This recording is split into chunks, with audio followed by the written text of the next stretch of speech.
La filosofía en el bachillerato /webrianoia.com. El origen de la filosofía griega. El origen de la filosofía ha sido una cuestión controvertida a lo largo de la historia del pensamiento. Por lo general, los filósofos griegos han considerado que la filosofía nace con Tales de Mileto allá por el siglo VII AC, pero no se consideraba necesario explicar cómo se había producido ese surgimiento de una nueva forma de pensamiento. Sí parecía haber un común acuerdo en considerar la filosofía como la forma de pensamiento racional por excelencia, es decir, una forma de pensamiento que no recurre a la acción de elementos sobrenaturales para explicar la realidad y que rechaza el uso de una lógica ambivalente o contradictoria. Es a partir de la polémica que suscitan los filósofos alejandrinos durante el período helenístico cuando el origen de la filosofía comienza a convertirse en un problema. Y será a lo largo del siglo XX cuando se comiencen a encontrar respuestas explicativas de la aparición del fenómeno filosófico. Para nuestro objetivo nos bastará considerar las dos hipótesis más difundidas acerca del origen de la filosofía. Aquella que sostiene el origen a partir de la filosofía oriental, y aquella que hace de la filosofía una creación original de los griegos, y que estudiaremos a continuación. A. La hipótesis del origen oriental. Los defensores de esta hipótesis mantienen que los griegos habrían copiado la filosofía oriental, por lo que la filosofía no podría considerarse una creación original del pueblo griego. Los primeros filósofos, sostiene esta hipótesis, habrían viajado a Egipto y Babilonia, en donde habrían adquirido sus conocimientos matemáticos y astronómicos. Lejos de ser los creadores de la filosofía, habría sido unos meros transmisores del saber oriental que, en contacto con la civilización griega, habría alcanzado un desarrollo superior al logrado en sus lugares de origen. Esta hipótesis la mantuvieron los filósofos alejandrinos. En polémica con las escuelas filosóficas griegas, y con el ánimo de desacreditarlas, los filósofos alejandrinos ponen en circulación la tesis del origen oriental de la filosofía. Los padres apologistas cristianos. Con intención polémica similar a la de los filósofos alejandrinos, los primeros padres apologistas del cristianismo, airean la hipótesis del origen oriental de la filosofía, hipótesis que posteriormente no será mantenida por la filosofía cristiana occidental. 1. La cuestión que se debate es si existe esa supuesta filosofía oriental. Si asimilamos la filosofía a un discurso racional entendido como la imposibilidad de recurrir a lo sobrenatural para explicar los fenómenos naturales, y al rechazo de la contradicción, resulta difícilmente sostenible la existencia de una filosofía oriental. La cuestión que se plantea, pues, es la de determinar si esa astronomía y esas matemáticas orientales eran o no eran filosofía.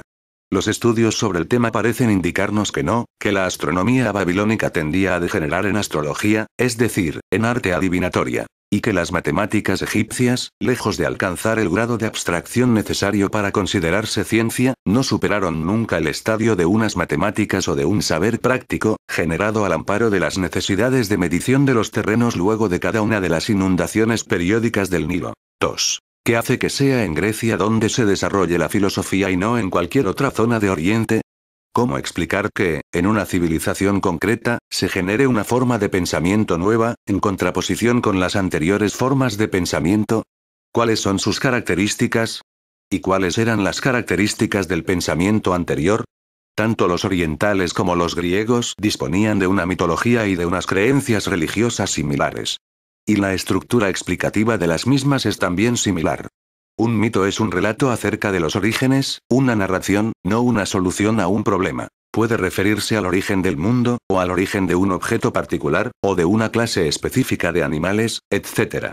Al mismo tiempo que narra, sitúa al hombre en la realidad, le asigna un papel, una función, un sentido, por lo que adquiere también una función social. Hacer inteligible el orden social. La existencia de esta forma de pensamiento está atestiguada en todas las civilizaciones, y también, por supuesto, en la griega. De especial importancia para la comprensión de la aparición de la filosofía pueden ser los mitos de Hesíodo que encontramos especialmente en la Teogonía. En todo caso, esas explicaciones míticas acerca del origen, comunes a todas las civilizaciones, poseen unas características también comunes que contrastan con las características del pensamiento filosófico. El recurso a entidades sobrenaturales para explicar ese origen, y el recurso a una lógica ambivalente, permitiendo que el mismo elemento o la misma entidad se comporte ya sea como un dios, ya sea como un elemento natural, estarían entre las más significativas. El rechazo de estas características será propio de la filosofía. Y tal rechazo no parece producirse en la llamada filosofía oriental. B. La hipótesis del origen griego. Según esta hipótesis, la filosofía sería una creación original del pueblo griego. Nos vamos a centrar en las explicaciones de historiadores del siglo XX, de las que destacamos. A. La explicación de J. Burnet. Es la llamada tesis del milagro griego. Según esta hipótesis, la filosofía habría aparecido en Grecia de una manera abrupta y radical como fruto de la genialidad del pueblo griego.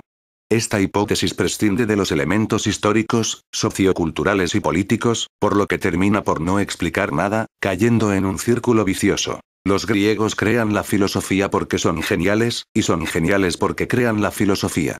La mantiene en su obra La aurora de la filosofía griega, 1915. B. La explicación de F. M. Comfort.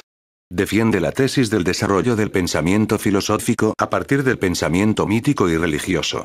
Según esta hipótesis, la filosofía sería el resultado de la evolución de las formas primitivas del pensamiento mítico de la Grecia del siglo VII a.C. Para Comfort existe una continuidad real entre la primera especulación racional y las representaciones religiosas que entrañaba, de tal modo que las maneras de pensar que, en filosofía, logran definiciones claras y afirmaciones explícitas ya estaban implícitas en las irracionales intuiciones de lo mitológico.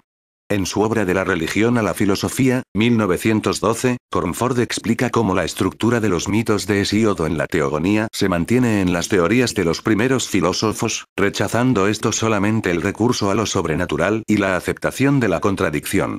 Destaca la influencia educativa de Homero y Hesíodo en la constitución y posterior desarrollo de la civilización griega, y analiza también cómo algunos de los conceptos que serán fundamentales posteriormente en la filosofía, moira, hado, destino, dique, justicia, physis, naturaleza, ley, Dios, alma, etc., proceden directamente del pensamiento mítico religioso griego. C. La explicación de J. P. Bernard, en su obra Mito y pensamiento en la Grecia antigua, 1965, añade importantes elementos derivados del contexto sociocultural, político y económico de la época para explicar cómo este paso del mito a la racionalidad fue posible, y por qué se produjo en Grecia en lugar de en otra civilización de la época. La inexistencia de una casta sacerdotal, la figura del sabio, el predominio de la ciudad, la transmisión pública del saber, la libertad individual y el desarrollo de la escritura, hacen posible la puesta en entredicho de las explicaciones cosmológicas y su sustitución por una forma de pensamiento que no entrañe la creencia y la superstición propias de los pensamientos mítico y religioso. La estructura del mito hesiódico. En la teogonía, sirve de modelo según Bernard a toda la física jonia, siguiendo a Comfort. En este mito, en efecto, la realidad se genera a partir de un estado inicial de indistinción, por segregación de parejas de contrarios que interactúan hasta acabar configurando toda la realidad conocida. Existen pues tres momentos fundamentales en el discurrir de la narración. 1. Se parte de un estado de indistinción del elemento originario. 2. De él brotan, por segregación, parejas de contrarios. 3. Conforme a un ciclo siempre renovado, se produce una continua interacción de contrarios. C. Conclusiones. Ahora bien, esta misma estructura la encontramos en las explicaciones de los primeros filósofos jonios, pero en ellos ha tomado ya la forma de un problema. En la filosofía el mito está racionalizado. El mito es animista, mágico, recurre a lo invisible como fundamento de lo visible, acepta lo sobrenatural y lo extraordinario. La cosmología de los primeros filósofos modifica su lenguaje y cambia de contenido. En lugar de narrar los acontecimientos sucesivos, define los primeros principios constitutivos del ser. En lugar de presentarnos una lucha de dioses, nos ofrece un intercambio mecánico de procesos o fenómenos naturales. ¿Cuáles son las condiciones bajo las que se produce este cambio? Para Bernard, el nacimiento de la filosofía es explicable aduciendo causas históricas y sociales. La inexistencia de una casta sacerdotal en Grecia, dadas las características especiales de la religión griega, elimina la posibilidad de instaurar un dogma religioso, así como la posibilidad de hacer de lo religioso un discurso cerrado, accesible solo a los que pertenecen a la casta sacerdotal. No hay, pues, secretos que ocultar. El sabio, que es a la vez adivino, poeta, profeta, músico, médico, purificador, curandero, pero distinto del sacerdote o chamán de las religiones orientales, y que tiene el poder de ver y hacer ver lo invisible, divulga sus conocimientos. La enseñanza se opone aquí a la iniciación esotérica en una doctrina. Los conocimientos se divulgan, desembarazándose así de la figura del mago. La expansión de la ciudad, correlativamente al auge económico derivado del comercio fundamentalmente, supone el advenimiento del ciudadano, circunstancia paralela al nacimiento y desarrollo de la filosofía. La importancia del linaje deja paso a la prioridad de la polis, de la comunidad, lo que suele ir acompañado de una organización política que reclama la publicidad. El saber es trasladado a la plaza, en plena ágora, siendo objeto de un debate público donde la argumentación dialéctica terminará por predominar sobre la iluminación sobrenatural. La filosofía, pues, si bien enraizada en el mito, parece ser una creación original del pueblo griego. Su rechazo de lo sobrenatural, de lo mágico, de la ambivalencia, son signos de una racionalidad que difícilmente podemos encontrar en otras formas de pensamiento anterior. http://www.webrianoia.com/is/fil/origen.htm